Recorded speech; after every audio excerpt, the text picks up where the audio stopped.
За өнөөдөр нэг асуулт юм шиг нэг бол одоо нэг юм хариулт юм шиг нэг юм бодогдоод байгаа. Энэ зүйлийг хуваалцъя гэж байна. Манай улс бол ер нь бол нөгөө уул уурхайн ийм хамааралтай ийм улс ор. Өөрөөр хэлэх юм бол уул уурхайн улс орн болж хөгжиж байгаа боловч цалин бол одоо олон улсын жишгт гэх юм бол харьцангуй маш доогуур байдаг. Өөрөөр хэлэх юм бол өнөөдөр бид нар уул уурхайд ажиллаж байгаа гадаад ажилчдын цалин, Монгол ажилчдын цалин бид нар харьцуулаад харж болно. Өөрөөр хэлэх юм бол Монгол хүний цалин бол одоо дунд чинь 3,500,000 байлаа гэж бодоход за гадаад ажилчдын цалин бол 35,000 доллар байх жишээтэй ч юм уу. За ингээд оюутлогоос эднийг бол харж болно. За ингээд энэ зүйлээс гадна нөгөө уул уурхайн одоо баяжмалч гэдэг юм уу энэ нөгөө алт зэс одоо маш олон төрлийн одоо элементүүдийг олборлдог боловч бидэнд боловсруулах үйлдвэр байдаггүй.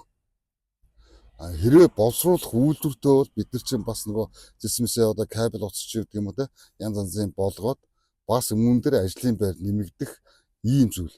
Тэгээ монголчуудад ажлын байр хангалттай биш учраас өнөөдөр нийгэмдэр 35-аас доош насны хүмүүсийг ажилд авна гэдэг ажлын зарвал үндсэндээ нөгөө ийм бичигдээгүй хууль маягтай ийм цензур тогтоогоод эхэлсэн гэдэг ийм зүйлийг бас харах хэрэгтэй. Харин олон улсууд бол 35 гэдэг бол жинхэнэ эд одоо хөдөлмөрлөгнөөс мэдээж 40, 50, 60 хүртэл одоо хүмүүс ажиллах бүрэн боломжтой гэдгийг бол олон улсын уурхайч үүнийг одоо ингээд харуулж байгаа.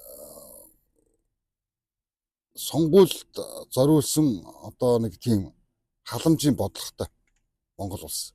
За үүгээрээ үндсэндээ нөгөө хүмүүсийг ажил хийх сонирхолгүй ч гэдэг юм уу, нэмэлт орлого олгох ч гэдэг юм уу, яг ийм зүйлгүү одоо болгодог. За энэ мэдээж мөнгөгүй байх ч гэдэг юм уу те жижигхэн зүйл сэтгэл ханах ч гэдэг юм уу, ийм зүйл рүү бас ард иргэдийг бас аваачдаг гэж одоо ингэж харж болно гэдэг. Энийг бол одоо үндсэндээ нөгөө нэг системтэйгэр гэдэг юм уу те хороо өөрх одоо ингээ багт гэдэг юм үйлчлдэг ийм хэсгийн ахлагчнаар ингээд систем зохиолгоод ингээд хүртээмжтэй гэдэг юм хүртээмжгүйч юм мэдгүй. Ямар ч гэсэн энэ зүйл нь ингээд явагддаг гэж явагддаг. За тэгээд үндэсний одоо баялагийг бол цөөнх эзэмшдэг цөөнхэн одоо баялагийг хүртэж байгаа учраас олон нийт бол хүртэх боломжгүй гэдэг. Яг энэ томьёол бол гэхдээ энэ зүйл бол ганц Монгол улсад ч биш. Ер нь жижиг одоо хөгжиж буй одоо улс орны жишгээр бол ингээ харах юм бол бүх зүйл нь ингээд тогтолцоонд оч гэдэг юм одоо яг ийм зүйл байдаг. Тэгээ энэ бол маш том одоо сөрөг үр дагавартай ийм зүйл л дээ. Өөрөөр хэлэх юм бол нөгөө нэг колоничлолын одоо ийм улс орны хүрээнд л нэг ийм зүйл болдог гэдгийг та бүхэн олон улсын туршлагаас бол харж болох хаа гэж одоо бодож байгаа. Тэгээ мэдээж Монгол улс маань бол хоёр хөршөөсөө одоо хит их хамааралтай. Шатгууны одоо тэ цахилгааны ч гэдэг юм уу те. За ингээд бүх одоо экспорт ч гэдэг юм уу, импорт ч гэдэг юм уу энэ бүх байдлаараа гэдэг. Хитрхи их хамааралтай. Бараг одоо аль альных нь нэг дагуул улс ч юм шиг тийм ээ. Нэг ийм хэцүү байдалтай ингээд байгаа явдал бол өөрөөр хэлэх юм бол биднийг одоо монголчуудыг за Монгол улсыг ч гэдэг юм уу те мөнгөгүй байх гэдэг юм уу те өөрсдийн бие даасан ийм одоо чадамжтай болж хөгжөхөд маш том одоо саад болж байна гэдэг юм уу те энэ ийм зүйл ажиглагдаад байна. Тэгээ өөрөөр хэлэх юм бол Монголын дарга нар бас энэхүү шийдвэрүүдэд голлон одоо их нөлөө үзүүлж байгаа.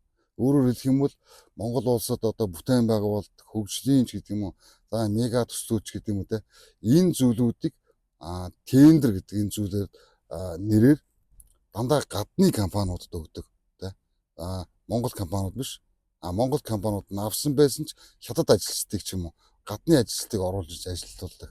Өөрөөр хэлэх юм бол Монгол байгаа татвар төлөгчдийн мөнгө Монголын одоо баялагын сан төлрүүлж байгаа энэ мөнгө хөрөнгө бол зөвхөн одоо Монгол ажилчид Монгол иргэдийг ажлын байртаа болгож цаашлаад Монгол дотроо одоо эдийн засаг бусад салбаруудаа ингэж дэмжиж явах ёстой байдаг бол өөрөөр хэлэх юм бол өнөөдөр бол Монголын жижиг дунд бизнес эрхлэгч за одоо юу гэдгийг те ажил хөдөлмөр эрхэлж байгаа хувийн хэмжлүүд бүгд үүд хаалгаан одоо ингээд хаагаад хүрээд байгаа энэ хүчин зүйлийг л одоо бий болгоод тий. Тэгээ энэ шийдвэрүүдийг хэн гаргаж байна гэхээр энэ нөгөө бидний сонгосон гэдэг бидний сайхан амьдруулна бидний төлөө л ажиллана гэдэг амлалт тангарахтай гишүүд дарга нар ийм байж. Өөрөөр хэлэх юм бол энэ өнгөрсөн энэ хугацааны ч гэдэг юм уу те энэ одоо болж өрнөж байгаа бүхий л зүйлсийг ажиглан хараад жоохон бас нэг эрүүл ухаантайгаар ингээд дүн шинжилгээ хийгээд үсэх юм бол үүнийг олж харна гэж. За мэдээж олон улсын туршлага дээр ингээ уялдуулаад харах юм бол бүх зүйл энэ дээр уялдаж байгаа. Өөрөөр хэлэх юм бол Монголын одоо юу гэдгийг мянган залуучууд гэдэг шүү дээ. Одоо гадаадд хөдөлмөр эрхэлж ирээл нэг 5 цаастаа болж ирээд Монголдо ирээд Монголоо хөгжүүлээд ямар нэгэн одоо цайны газар ч юм уу ямар нэгэн одоо үзэр үйлчлэгээ ч юм уу те ямар нэгэн жижиг дунд бизнес эхлээд одоо өөрснийгөө олсон одоо хөрөнгийг одоо Монголдо зориулдаг. Гэтэл татвар болон өөр зээл за бүр нийгмийн одоо гэдэг юм уу төр засгийн бодлогоос олж үүд хаалга барихад хүрж байгаа. Маш олон залуучууд одоо тэр буцаад гадаад оронд боолын хөдөлмөр эрхлэхээр ингээ явж байгааг бид нар одоо харж байгаа. Энэ үл үндсэндээ төр засгийн бодлого үнэхээр ард иргэдийг дэмжих, ард иргэдэд мөнгөтэй байлгах яг ийм чиглэл санаа үнэхээр байхгүй байна. Зөвхөн одоо юу гэдгийг маш гашуунаар хэлэх юм бол өөрөөр хэлэх юм бол нөгөө боолын нийгэм гэдэг юм уу те ийм зүйл рүү одоо ингээд бодлоготойгоор тэмүүлж гэнэ үү гэдэг нэг юм хардлага батлагдаад байгаа. Тэгээ та бүхэн маань бодож үзэн үү те мэдээж комент хэсэгт комментаа өгчээрэй. Үнэхээр энэ зүйл ингэж мэдрэгдэж байна уу? Тэгээ энэ бол миний бодол гэж байгаа. Энэ бол зөвхөн миний бодол. Энэ заавал тийм үнэн байх албагүй. Заавал одоо тийм мэрэгэн цэцэн байх ч албагүй. Гэхдээ бидний амьдралын цаг хугацаа гэдэг бол хязгаартай. Гэхдээ ингээд нотлогдно гэж байгаа. Бүх зүйл харагдана гэж.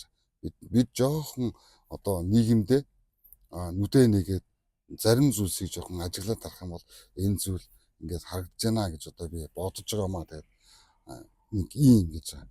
Магадгүй энэ тийм зүйлүүдийг бид нар хуваалцаж өөрсдний амьдрал гэдэг бидний орлого гэдэг тийм энэ цаг хугацаагаа бид нар бас хайрлаж энэ улс их орноо бид нар бас өөрсдийн чадах хэмжээгээр хөгжүүлэх нь зөв бахаал гэж одоо бодож үүнийг ярьж байгаамаа.